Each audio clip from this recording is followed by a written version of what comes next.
to do that. And it got easier and easier, and with him I did curbside edits, as I used to call it. He'd bring me in a chapter, and I would edit it, and only if I saw something that really affected the continuity of the story would I tell him what I thought needed to happen that was different.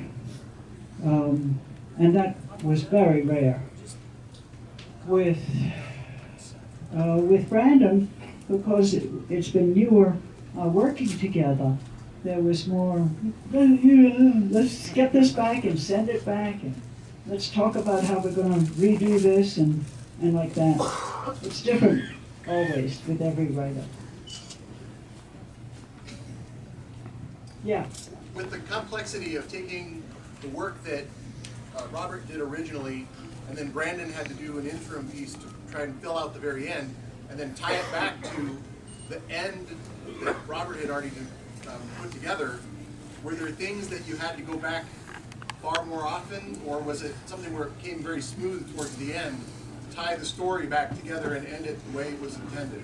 Well, this, working with Brandon, I think they called us Team Jordan, me, Maria, and Alan.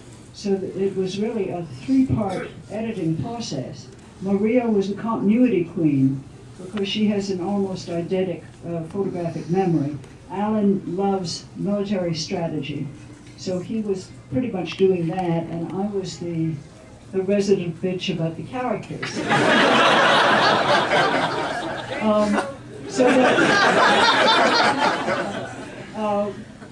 So we were really gagging up on poor Brandon all the time, and it was months of editing. And God bless Brandon. He did a super job. I too would like to thank you. My husband and I met over Lord of Chaos, and our son is named Lan. Oh, wonderful. Going along with the publishing editing, you hear a lot from people, how do you become an author? How do you become an editor, especially an editor of somebody as big as Robert Jordan? How do you even get into that? Well, I started a long time ago, when dinosaurs roamed the earth. I started as a copy editor at John Wiley & Sons, and I escaped from that. And then I was a copy editor at Harcourt Brace, Ravanovich, and then World Publishing, all these names that most of them no longer exist. But always Erasmus complained about the state of publishing, that publishers were turning out shoddy material and they were banishing. And so it's always true in publishing that it's a hard road, and I climbed corporate ladder sort of and got to be an acquisition editor, which is where you talk to agents and talk the agent of the book of the writer you want into trusting you to be the editor on his or her client's book. And then it's a whole nother kettle of fish. That's meetings, it's all about money. And I've always loved working with the words best of all. And then, dear reader, I married him.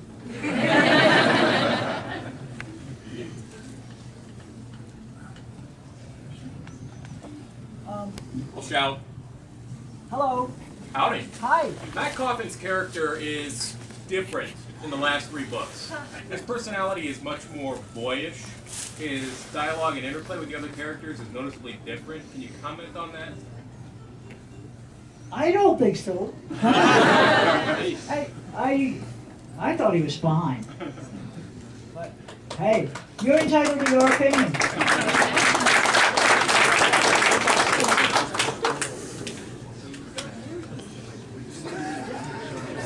And you are of the purple Raja. I don't think that's a color, but that's okay. I was just wondering, as an editor and somebody that's probably been involved with writers for a while, what was some of the hardest parts about being married to a writer, and what were some of the most wonderful parts about it, just in general?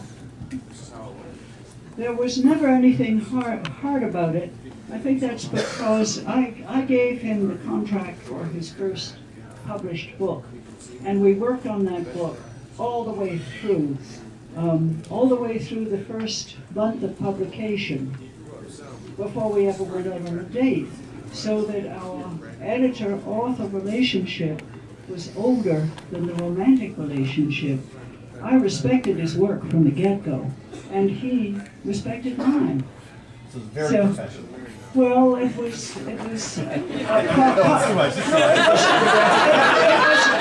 a partnership. I remember on one Conan, he wrote a thing, and I said, this won't work in the margin. That's so long ago, we didn't have Post-it notes, and don't even talk about screens. And he gave it back to me, and he'd done nothing with it. So I went upstairs, which is where he worked. I was working downstairs. I said, okay, now you hold me the way he's holding Career or the Red Hawk or whoever it was. And he said, yeah. I said, all right, now pick me up and turn her over and show me why she's not kicking you in your privates. He said, oh. And he took the page back and changed it. But he hadn't seen it until Yes. How did you deal with the possible conflict of interest when you were acquiring a book from him after you were married? The big deal there was the original contract for the Wheel of Time. Before that, he was a hired gun on the Conans, which was not very significant money. And I don't remember how we did that, but when it came to the Wheel of Time contract, we were both in New York, and he went into Tom Doherty's office, and I was sort of pacing up and down in the hall, wondering what he was doing, and he did the negotiation. I could not do that, negotiate a contract with him. So he negotiated directly with Tor. That's a very astute question. Yes. I've heard it said that about a page a day is a pretty good clip for a writer to write at. So between The Way of Kings and The Towers of Midnight and I think one other book, are there secretly two Brandon Sandersons? Hey, he asked me to do a read on The Way of Kings, and it just reading that and The Towers of Midnight between January and the end of August, I thought I was a basket case. I don't know how he does it. There may be 3 Brandon Sanders. Anybody?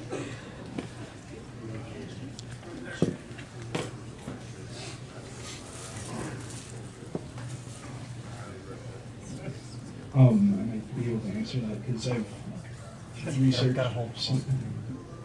researched some of the stuff like writing speeds and stuff. And it says something like 10 pages a day occasionally before it gets done. So it just sits there until it gets 10 pages a day done.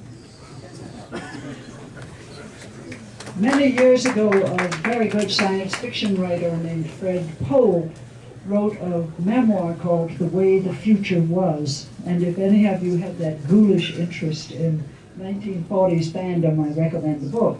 In that he says that for many years he had made it a rule that he would write 6 pages a day.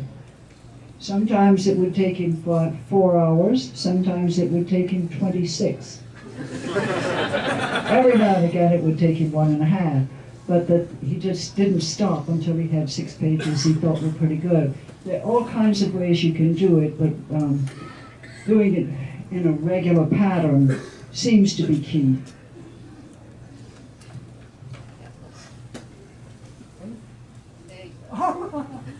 Hey Liz, herself. Yes. I hear that Brandon is almost here, so can I tell the cookie story? Yes, do. Okay, so when I went to print out some things on the printer on the day of Robert Jordan's funeral, I went and found a few things in places of the net I thought that Harriet and Maria and Alan wouldn't find. And I came across this beautiful thing written by Brandon Sanderson, who I didn't really know much about, but this little voice in my ear kind of said, print this out and put it in Harriet's hands. This is important. And I immediately emailed a friend of mine to say, look, if this comes true, you got to tell me I wasn't crazy, okay? I printed it out, put it in Harriet's hands, and as you know, Brandon got chosen to finish the story. So after he got picked, I said to Harriet, Brandon owes me a drink. And she said, he's a Mormon, dear. And I said, okay, fine, he owes me a cookie. And so I was teasing Branderson, you owe me a cookie. He said, yes, yes, I owe you much more than a cookie, you know, all good. I went down to Charleston for the signing of the first one that Brandon finished. And I was teasing him about cookies. I got back up to the Twin Cities, and this UPS truck pulls up at my house. And they bring me a box. It's a big box, and I open it up, smaller box, very nice box inside it, and it says Carolina Cookie Company. And I open it up, and there's this nice little note that said, you know, I can't even begin to thank you for the thing of just, you know, being the person that carried the piece of paper to the right person at the right time, but this is a thank you. And he got me a subscription to the Cookie of the Month Club for a year.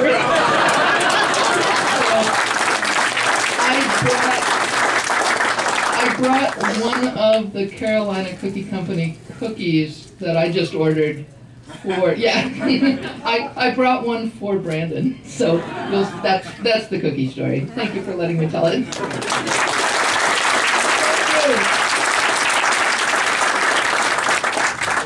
Do I hear Brandon is almost here? He is. I think Mr. Sanderson is almost here. What I think we'll probably do is take a break for a couple minutes so we can get our table set up for our books. We'll probably have you guys who are standing along the wall there find another spot because we're going to need to get the first group of people lined up. We're certainly not kicking you guys out of this area. If you're not in the first 30, don't worry, you can hang out and save your seats and all that stuff. And if you have questions, please feel free to come up and ask any questions that you have. Yes. I think we will,